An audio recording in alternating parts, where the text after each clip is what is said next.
Hello အားလုံးမင်္ဂလာပါဒီနေ့ကတော့မြန်နဲ့ Scarlett လင်းများ local clothing brand လေးဖြစ်တဲ့ Cotton & Co နဲ့ Kiss & Co ဆိုတဲ့ဆိုင်လေးကိုတွားပြီးတော့မှဈေးဝယ်ထားမှာဖြစ်ပါတယ်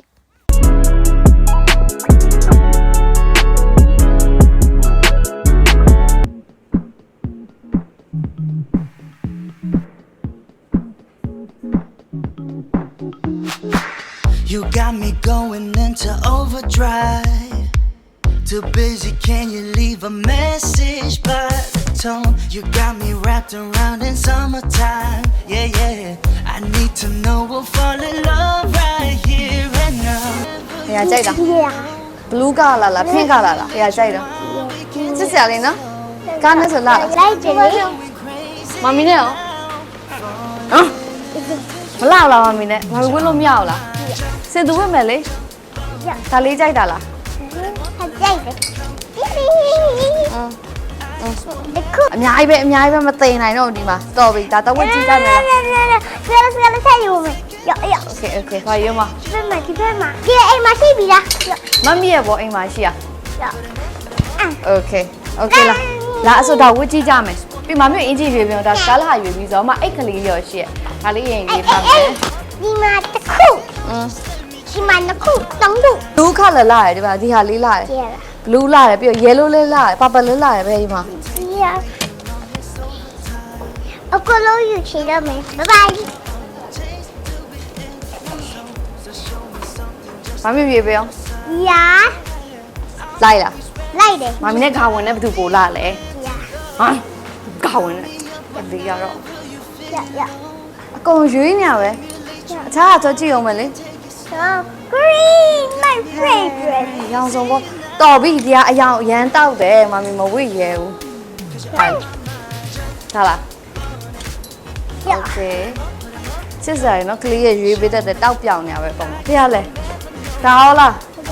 ဒါလေးလဲချစ်စရာလေးတော့အဲ့လိုဖြူတွေပဲယူနေရရော dark blue လေးတစ်ခုယူပြောမှာကြည့် dark blue ဒါလေးယူပြော ဒီရ အချစ်စရာလေးနော်ဒါလေးဒါလေးလည်းယူထားလိုက်မယ်သာတော့နော်အရက်မီလားရက်မီယူလာခဲ့မနိုင်တော့မယူလာကူညီအောင်လေတွေ့လားကူညီအောင်စမကူညီဒီကလေး Let me change your mind. Change your mind. Oh, put 'em up, yeah. I guess we're meant to know my mind. Put 'em up. No second thoughts, just let me change your mind. Whispers in my head. What you gonna do? So take it, kid, oh yeah. 왠지가 내려 해 쉽잖아도 진실한 나만 내 believe Hello အားလုံးမင်္ဂလာပါ ဒီနေ့မမီဝတ်ဆောင်သူရေးပေးထားရတယ် ကာလေးထိုးထုံကလေး ကားဖြူတော့ရေးထားပေးရလားရွေးပြကြည့်အောင်လာလာလို့မမီက လာတယ်ဓမ္မခါလာဆုံး ညမိတ်ကနဲ့သပင်နဲ့အော်မိတ်ကနဲ့ဝတ်ဆောင်နဲ့လိုက်လာ လိုက်တယ် သပင်ရောလာနေ ဓမ္မနေခင်းနေအောင်မလိုက်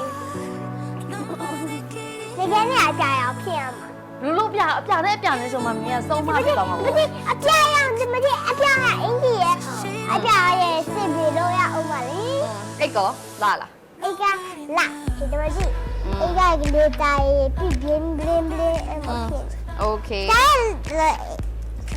Okay ကလည်းလေကဝင်อ่ะဒါမှမီရွေးထားပေးရဒီခါဝင်လင်းရလေ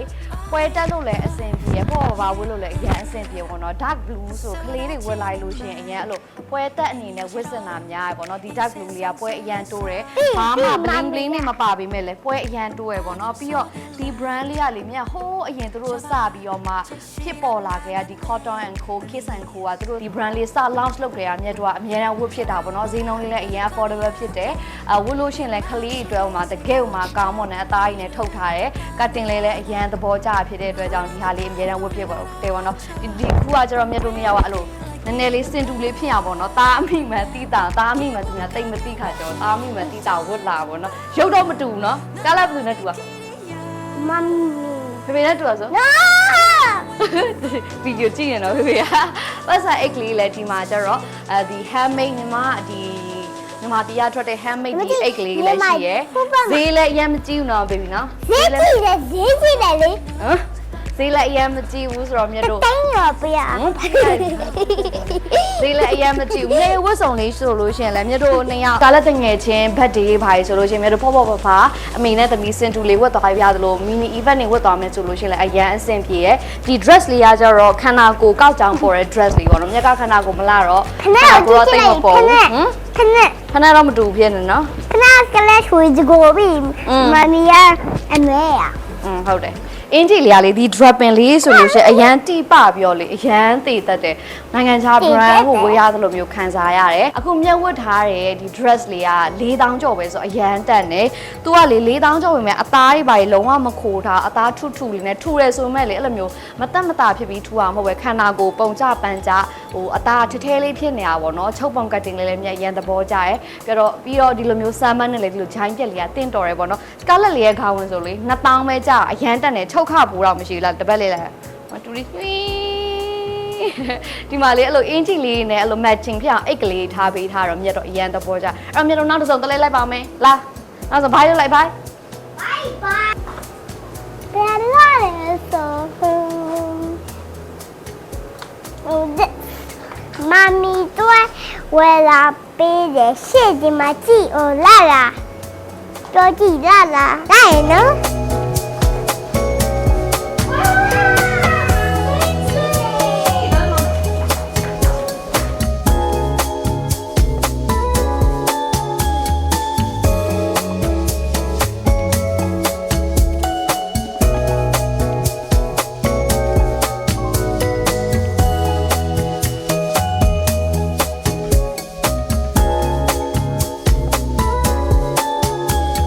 မမီကိုအမတ်ပေးရော တတိ 30 scarlet ကရော ကလေးကိုမဲ့ပေး ဘယ်လောက်ပေးရမှာလဲဘယ်လောက်လို့ရှင်လားလဲ 40 အော်မလူကလေး40ပဲလို့ကျွန်တော်တော့100 100 100မမြောက်1000 နော်မမီဝိုင်းတယ်မနီရဲ့ အေးဟုတ်တယ် မမီကိုအေး ယူပြီးထားလား ရွေးပေးထားတယ် တော်လိုက်တာ ဒီ က မှာ လေး ကြည့်ရောအဲ white color ခွာလို့က black color နဲ့စင်သူအယောင်နဲ့ဖြစ်သွားလို့အခုကအဖြူရောင်ကိုအဖြူရအမွေရောင်အယောင်ရှိသွားတယ် ဒီခေါင်ဝင်လေးလေဒါ scarlet လေးလည်းကြိုက်တယ်ညက်လည်းကြိုက်တယ်ပိတ်ဖောက်စာခေါင်ဝင်လေးကမှ तू ကပန်းရောင်မြက်ကြိုက်တဲ့ပန်းရောင်လေးပေါ့နော် peach တုံးဖတ်သွားတဲ့ခေါင်ဝင်လေးဒီ salmon နဲ့အရန်ကွက်တီပဲရန်ချစ်စရာကောင်းတယ်ခေါင်ဝင်လေးညာလေမြတ်တို့တော်လေးကိုခရီးသွားလို့ရှင်လဲယူပါလို့ကောင်းတယ်ကန်းချေဘာကြီးသွားလို့ရှင်လဲယူပါလို့ကောင်းတယ်ပြီးရင်ဒီကောင်ဝင်လေးကြည့်လို့ရှင်ယူရှင်းရှင်းလေးအခုလိုဖက်နဲ့မဟုတ်ပဲနဲ့လေမြတ်ဆိုလို့ရှင်ခရီးသွားလို့ရှင်လို့ long boot လေးမြတ်ကအလိုဝယ်ပေးရလဲဝါသနာပါသူ့ long boot တွေဝယ်ထားပြီးတော့လေ long boot လေးဝယ်ဝတ်ပြီးလဲအရန်လိုက်တယ်ဟမ် ဖနက် စကားလက်ခါဝင်နဲ့ဖနက်နဲ့ဆင်တူလေးမမိခါဝင်နဲ့ဖနက်နဲ့ဆင်တူလေးကြိုက်လားစကားလက်ကဟုတ်ဒီ cotton ကိုကလေဒီ trade dress လေးကလေအရင်လုံးဝ trade dress တွေကကျတော့အသားအရန်ထူရဲပေါ့နော်ဒီဟာလေးကကြလေအသားလေးလုံးဝမထူဘဲနဲ့ခန္ဓာကိုယ်မှာချက်ကက်ကက်ဖြစ်သွားစေတယ်အသားလေးပေါ့နော်ပြီးတော့သူ့ရဲ့ trick ကလေလုံးဝမယားဘဲနဲ့မြတ်တို့ Zara တို့ဘာတို့မှဆိုလို့ရှင်ကုတ်တီဘာကြီးချုပ်တဲ့အသားမျိုးပေါ့နော်အဲ့ဒါအောင်မှမြတ်တို့ဒီ summer လဲဝတ်လို့ရတဲ့ပုံစံမျိုးလေးတို့ကချုပ်ထားတယ်အရင်လည်းမထူတော့မြတ်တို့ပွဲတက်ချင်တဲ့အခါမှာ trade dress switch ချင်တဲ့အခါမှာဆိုလို့ရှင်ဒီ dress လေးကိုရွေးချယ်လို့ရတယ်ဈေးနှုန်းကလေ4000ဝန်းကျင်ဆိုတော့မြတ်တို့အစ fabric ဖိုးတောင်မရှိဘူး cotton ကိုကမြတ်ခုနပြောလို့ပဲမြတ်အရန်ကြိုက်တဲ့အချက်က design လေးကလည်းရှင်းရှင်းလေးနဲ့လာလို့ဝတ်လို့ရှင်လဲခန္ဓာကိုယ်မှာတက်တောင့်တက်တာဖြစ်တဲ့ဟာအရန်ကြိုက်တယ်အဲ့တော့မြန်နောက်ထပ်ဝတ်စုံတည်လိုက်ပါအောင်မယ် morning 다시 날이 밝아 당연하게 늦추어지진 않더라 But today present is given Show my time I'm here for you I let your day be ကဲဒီဝတ်ဆောင်ကြိုက်လားခါမမီကတော့ဒီဝတ်ဆောင်အကြိုက်ဆုံးပဲ Scarlet နဲ့ဒီဝတ်ဆောင်အလှဒီကောင်ဝင်ချစ်စရာလေးနော်မမီတို့တငယ်ချင်း Scarlet တငယ်ချင်းဘတ်ဒီပါတီသွားလို့ရှင်ဝတ်သွားကြမယ်နော် Okay ဘာလို့ဒီ purple color အဲ့ကိုရွေးထားတာသမီးက လာလို့ရ cheers ချစ်ရ ဒီအဲ့လေးက Scarlet လေးရွေးထားပေးရပါတော့ကောင်မလေးကရွေးတော့ရွေးတတ်တယ်နော်ဒီအင်ဂျီနဲ့ဒီဟာနဲ့ခေါ်နေအောင်တော့ရွေးပေးတာသူကသူကမခေါ်အောင်ရွေးထားတာသူများတော့သူကခေါ်အောင်ရွေးပေးတတ်တယ်နော်ကောင်မလေးကနော်ချစ်စရာလေးဒီဟာလေးဆိုလို့ရှိရင်လည်းမြတ်တို့ birthday party wedding dinner တွေသွားတာအစားဝတ်သွားလို့ရမ်းအဆင်ပြေရပေါ့နော်သူ6ရိုး6သားကတ်တိန်များလေခလေးလေးတွေဝတ်ဖို့အရမ်းအဆင်ပြေအောင်အထဲကဒီခံထားတဲ့ line တွေဒီချုပ်ထားတဲ့ line တွေကအစားလေးအဲ့မြက်ဘလို့စကားနဲ့ designer စကားနဲ့မပြောတတ်လို့အရန် quality တွေတက်တယ်ပြီးလို့ရှင်ဒီ collar နေဆိုလို့ရှင်လည်းအသက်ပဲအဲ့ဒီ local clothing တွေထဲမှာဆိုလို့ရှင်ဒီ collar နေဆိုလို့ရှင်တချို့ဟာလေးတွေဆိုမြက်အချို့ဝယ်ဖူးတဲ့ brand လေးဆို collar လေးတိတ်မညီရလေးတွေ့ဖွဲ့ပေါ့နော်ဒီအားကြောင့် collar အစားလုံးဝမြက်တို့ ready made တကယ်ကိုဈေးကြီးတဲ့ brand တစ်ခုကိုဝယ်ကိုရတယ်လို့မျိုးပုံစံ quality ကိုရရပေါ့နော်မြက်ကတော့အရန်ကြိုက်တယ်မြက်ကဒီလိုဘိုးဆန်ဆန်ဒီလိုအကွက်ကာကိုခေါင်ဝင်လေးတွေပို့ပြီးတော့သဘောကျဆိုဒီဝတ်စုံလေးကတော့မြက်ရဲ့ favorite ဖြစ်ဆိုဒါလေးကကျတော့ Scarlett နဲ့ light အောင်မြက်က wedding dinner တွေဘာတွေတွားလို့ရတဲ့ပုံစံမျိုးမြက်ကဒီဟာလေးကိုရွေးချယ်ထားပါတော့ဒါလေးကတော့ Scarlett လေးရွေးထားပြီးဒီရဲ့အင်ဂျီလေးလို့အရန်သဘောကျဒီကဝင်လေးအရန်သဘောကျဘာဖြစ်လဲဆိုတော့ဒီလိုဘိုးလေးပါတဲ့ဟာမြက်ကအရန်သဘောကျမြက်နာပြောဆိုသူဖဲပြားတဲ့အရန်ကြိုက်တယ်ပေါ့နော်တို့ကြည့်ပါလား Scarlett ကောင်မတော့ဖဲပြားတက်ပြီးသားမြက်တက်ပြီးသားဆိုတော့ဒီလိုဖဲပြားကောင်ဝင်လေးဆိုအရန်သဘောကျတယ်လူငယ်လေးတွေဝတ်မယ်ဆိုလို့ရှိရင်လည်း main ကလေးဝတ်မယ်ဆိုလို့ရှိရင်လည်းလူငယ်ဆန်ဆန်ဝတ်လို့ရတယ်မြက်တို့လိုဟိုအမျိုးသမီးအရွယ်ဝတ်မယ်ဆိုလို့ရှိရင်လည်းဝတ်လို့အရန်အဆင်ပြေပေါ့နော်အဲ့လိုကလတ်သွားတာလူငယ်ဆန်သွားတာမျိုးမဖြစ်ပင်လေဝတ်ရင်ဝတ်တတ်တယ်လို့ तू က level အမျိုးမျိုးဝတ်လို့ရပါတော့ငငယ်လေးဝတ်ချင်လားကြီးကြီးလေးဝတ်ချင်လားအမျိုးစုံ styling လုပ်ပြီးဝတ်လို့ရဖြစ်တဲ့အတွက်ကြောင့်သဘောကျတယ်ပြီးတော့ဒါရီဆိုလို့ရှိရင်လေဒီအသားရီဆိုလို့ရှိရင်လေလုံးဝသူတို့လေလုံးဝစူးတာရှာတာမျိုးမရှိပဲနဲ့အရန်တကယ်ကိုတည်တည်တက်တက်ကောင်းကောင်းလေးချုပ်ထားပြီးမြက်ကတော့တော်တော်လေးသဘောကျတယ်ဒီအေးလေးတွေက Little Oz Studio ကပါဒီအိတ်လေးရလေမြန်ဟိုးအရင်မြက်ရဲ့ vlog တွေထဲမှာဆိုလို့ရှိရင်လေဒီအိတ်လေးရအများတန်းမြက်တော့မရှိမဖြစ် essential အိတ်ကလေးတွေပေါ့နော်မြန်မာဝတ်စုံလေးနဲ့လည်းလိုက်တယ်ဒီလိုပွဲတက်အနေထားမှာလည်းလိုက်တယ်နိုင်ငံခြားတွေဘာတွေမှာတည်သွားလို့ရှိရင်လည်းကိုယ့်ရဲ့မြမဂုံထုတ်ဖော်လို့ရတဲ့အိတ်ကလေးပေါ့နော်ဈေးရတယ်အရင်မများပဲနဲ့ဒါလေးဆိုလို့ရှိရင် Little Oz Studio ကဒီမြန်မာနိုင်ငံမှာပထမအဦးဆုံးသူတို့ဟိုစားလုပ်တယ်လို့ကမြက်ထင်တယ်ပေါ့နော်ဘာလို့လဲဆိုမြက် page ကနေအရင်ဆုံးစားမှာပူอ่ะဆိုတော့လေမြက်ကတော့တော်တော်လေးသဘောကျတယ်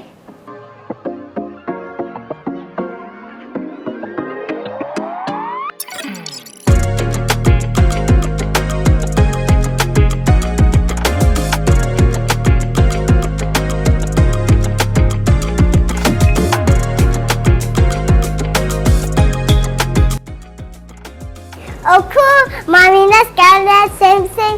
Angie white color Angie to do same with high ဟုတ်လားဒါဘယ်လိုရေးထားပေးရလဲဒီကဝင်က yeah ကောက်ကူရေးထားလားမမရေးထားလားScarlett Coco မမီဟာဘယ်သူရေးပေးထားလဲ mommy Coco Scarlett ရေးပေးထားလေဒီကလေးကတော့ပြီးပါပြန်ပြီဒီအိတ်ကဘယ်သူရေးပေးထားလဲ Scarlett ချိုးထုတ်ကြတယ်လာမမီရဲ့လာမမီရဲ့ဝတ်စုံကြည့်ပြအမတ်ပြောအမတ်မပေးနဲ့တော့လာပဲပြောလိုက်လာတယ် mommy ဟာလည်းတို့ကြည့် sports တော့မကြည့် lace လို့ခေါ်တာ lace flower လေးလေလာ size တွေကလည်း size အစုံရှိရဲ့ဒီ Scarlett လေးကခေါင်ဝင်ရလေလုံးဝဘုံမလေးတွေဝတ်တဲ့ပုံစံမျိုးလေးသူချုပ်ထားတာကာဝဲလေးရမ်းချစ်ဖို့ကောင်းပြီးတော့အရန်ပိုးဆန်နေပေါ့နော်အဲ့ဒါမှသူကပလဲရှန်အသားလေးကိုတုံပြီးချုပ်ထားတော့ဒီနွေရာသီမှာလုံးဝအေးမြမဲ့အဲ့လိုမျက်နှာကိုရေခဲကြီးပတ်လိုက်တယ်လို့မျိုး Facebook မှာသူများပြောနေတဲ့ပုံစံမျိုးအဲ့လိုခါဝင်လေးကအဲ့လိုမျိုး vibe လေးရတယ်ပေါ့နော်မြတ်တို့ family like လို့ဖြူဝေးလေးတွေဝတ်ပြီးတော့ဓာတ်ပုံရိုက်မလားဒါမှမဟုတ်ကန်းချိတ်သွားရင်ပဲဝတ်ပေးမလားတိုးလို့ကလေးမလေးတွေဆိုလို့ရှင်ဒီလိုခါဖြူဝေးလေးနဲ့အရန်ကိုလေထင်းပြီးတော့အရန်ချစ်ဖို့ကောင်းတာပဲမြက်ကတော့ဒီလိုခါဝင်လေးဆိုလို့ရှိရင်ဝယ်ထားပြီးတင်နေပေါ့နော်ကိုယ့်ရဲ့သမီးလေးအတွက်ပြီးတော့ Scarlett လေးကကျတော့အသက်က6နှစ်ဆိုပေမဲ့သူကတော်တော်အကောင်သေးတော့လေ3 to 4 years size ကိုဝတ်ထားတာဒီ Cotton & Co မှာကျတော့အသက်2နှစ်ကနေစပြီးတော့မှသူရွေးချယ်စရာ size လေးတွေရှိရပေါ့နော်ဘာပဲဝဲဒီ Cotton & Co က dress လေးတွေကအရန်ဟိုမှာဈေးနှုန်းလေးလည်းအရန်အဆင်ပြေရယ်နောက်ထပ်မဝဲပြရသေးတဲ့ဟာလေးလည်းရှိတယ်မြက်ခုနလိုက်ပတ်ကြည့်လိုက်တော့ဆိုလို့ရှင် तू ကရှင်းလေးနဲ့ဘယ်လိုပြောမှာ Omani vibe ရတဲ့ဝတ်စုံလေးဒီဇိုင်းလေးလည်းအများကြီးရှိရယ်အဲ့တော့မြက်ကတော့ဒီ brand လေးကိုတော်တော်လေးမှသဘောကျတယ်ဒီ lace dress လေးဆိုလို့ရှင်လေမြက်တို့အပွားနေ blazer အဖြူလေးနဲ့တွဲဝတ်မယ်ဆိုလို့ရှင်လေတော်တော်လေးမှကိုရီးယားအထပါတော့ဒါကကျတော့မြက်တို့ဒီနွေရာသီမြန်မာပြည်ရဲ့နွေရာသီ summer vibe လေးပေါ့နော်မြက်တို့ပွဲတက်မယ်ဆိုလို့ရှင်တော့ဒီဝတ်စုံတွေကဒီနွေနဲ့အသင့်တော်ဆုံးပေါ့နော်ပြီးတော့စကတ်အရှည်လေးကကြတော့ तू ကဒီလို midi လေးဆိုတာလေအခုလေတတိထားမိလားမသိ brand တိုင်းကဒီ midi လေးတွေပြန်ပြီး trend လာတာမြတ်တို့တွေ့ရပါပေါ့နော်အဲ့တော့ဒီ dress လေးကလည်း trend လဲမိရယ်lace လေးကသုံးထားတဲ့ lace လေးကလည်းအရန်ကောင်းတဲ့အတွက်ကြောင့်မို့လုံးဝပွဲတက်အနေထားနဲ့ဘောကတိပဲအဲ့တော့မြတ်တို့နောက်ဆုံးတလေးလိုက်ပါအောင်မယ်ဒီပြေကြီး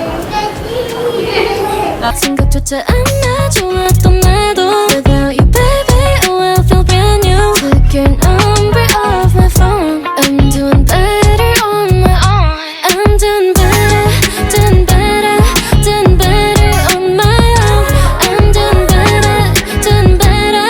doing better on my own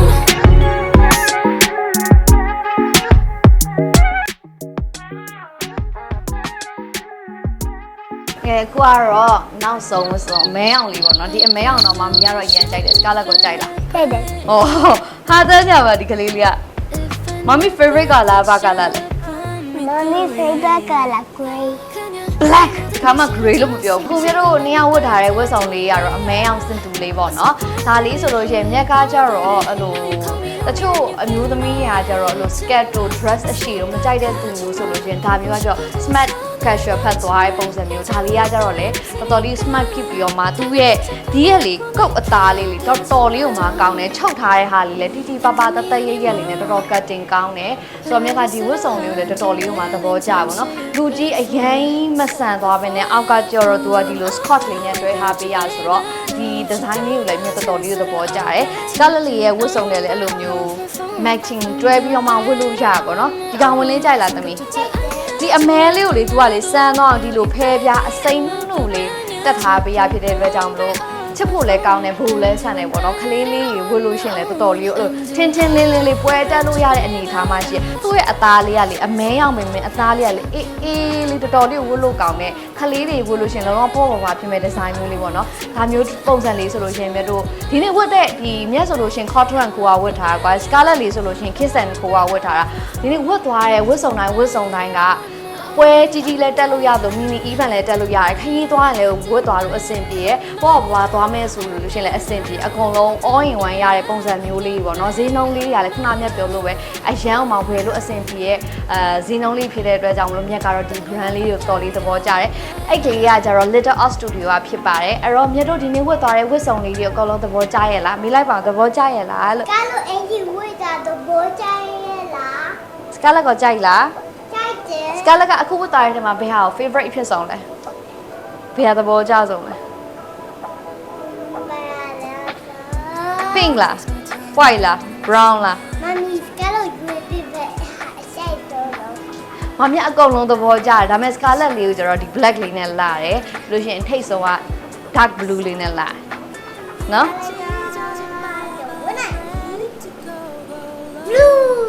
အော် blue color ကြိုက်တာလားမမီတဲ့စင်တူပဲအဲ့တော့မြတ်တို့ဒီနေ့ vlog လေးအားလုံးသဘောကျမယ်လို့ထင်ပါတယ်ဆိုင်လေးတွေကတော့မြတ်တို့အခုရောက်နေတဲ့ဆိုင်ကစီဒိုနာဟိုတယ်ဒီ ground floor မှာရှိရဲ့